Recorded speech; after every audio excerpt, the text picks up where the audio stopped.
Perkenalkan, nama saya Selena Terpilealu, NIM 210611020215. Saat ini saya akan menjawab soal yang telah diberikan, yaitu apa yang dimaksud dengan perilaku organisasi.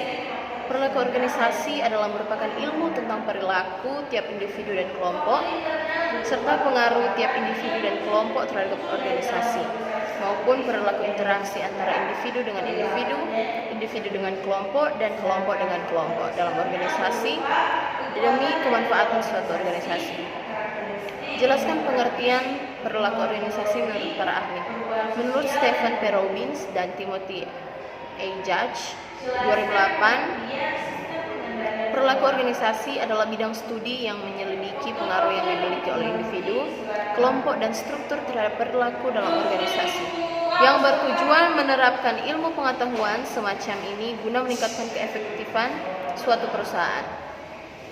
Selanjutnya, jelaskan faktor-faktor informal yang memengaruhi keselarasan tujuan, terdiri dari faktor eksternal dan faktor internal. Faktor eksternal yaitu norma mengenai perilaku yang diyakini dalam suatu lingkungan sosial di mana organisasi berada, dan faktor internal adalah budaya, yaitu keyakinan, nilai, norma, dan asumsi yang diterima dalam suatu organisasi yang tercermin pada setiap tindakan yang dilakukan anggota organisasi.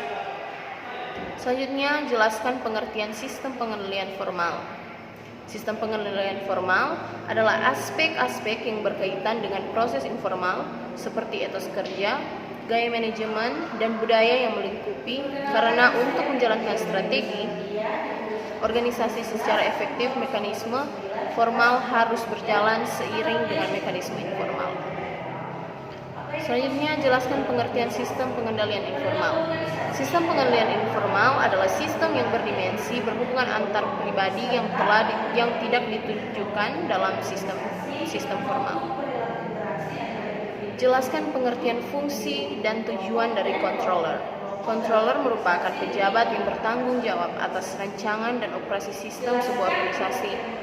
Dalam organisasi yang lain lagi, controller berfungsi sebagai bagian kelompok pengambil keputusan manajemen serta bertanggung jawab dalam pelaksanaan sistem pengendalian intern dan pengendalian manajemen. Jelaskan keuntungan dari bentuk perusahaan unit bisnis. Yang pertama, sebagai tempat latihan untuk menjadi general manajemen dan keputusan dihasilkan lebih baik.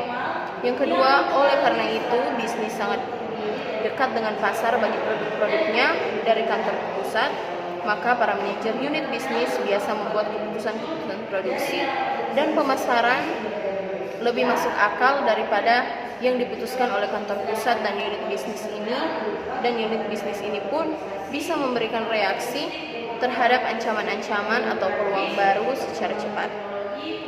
Yang terakhir, jelaskan fungsi dari pengendalian. Pengendalian bertujuan untuk supaya proses pelaksanaan dilakukan sesuai dengan ketentuan-ketentuan dari rencana.